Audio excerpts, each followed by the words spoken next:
It's estimated that a staggering 2,400 children under the age of 14 are injured in child pedestrian incidents across Canada every year, and another 30 are killed. And even more disturbing, the majority of these incidents are happening on residential streets. Pamela Fuselli is the executive director of Safe Kids Canada and says Canadian drivers and parents need to do more to make our neighborhoods safe for pedestrians.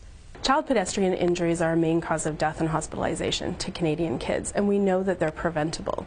We teach kids that it's safer to cross the street at intersections and crosswalks, but in reality, they're being hit in residential areas in intersections, and largely because drivers are speeding. Evidence shows that drivers can avoid incidents with children by driving the speed limit. So we're encouraging drivers first to know what speed they're driving, so be aware of their speed, and to drive the posted limit, no more. It makes a difference. It could be the difference between life and death to a child. Research demonstrates that a child hit by a car traveling at 50 kilometers an hour has an 80% chance of being killed. Yet a child hit by a car traveling at 30 kilometers an hour has up to a 95% chance of surviving. Research shows that 14% of Canadian drivers admit to driving 10 kilometers or more above the speed limit in residential areas. Given that residential speeds are 40 to 50 kilometers an hour, that translates into an average speed of 50 to 60 kilometers. Of the drivers who admit to driving over the speed limit in residential areas, 52% of them drive during the hours between 3 and 6 p.m., which is when children are outdoors walking and playing.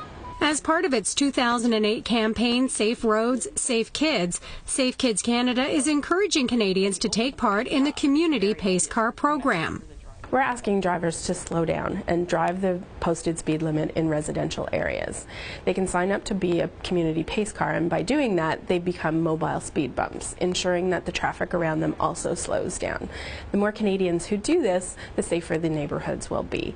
And people can find more information at whatstherush.ca. Drivers need to take responsibility for children on the roads. Children are still developing their mental and physical capacities well into their teens, and they lack the proper judgment in crossing the road safely. Safe Kids Week runs from May 26th to June 1st, and Safe Kids Canada, along with Johnson & Johnson, are offering a free Safe Roads, Safe Kids brochure online at safekidscanada.ca. For more information on this year's Safe Roads, Safe Kids campaign and the Community Pace Car program, check out safekidscanada.ca. Sherry Dematarco reporting.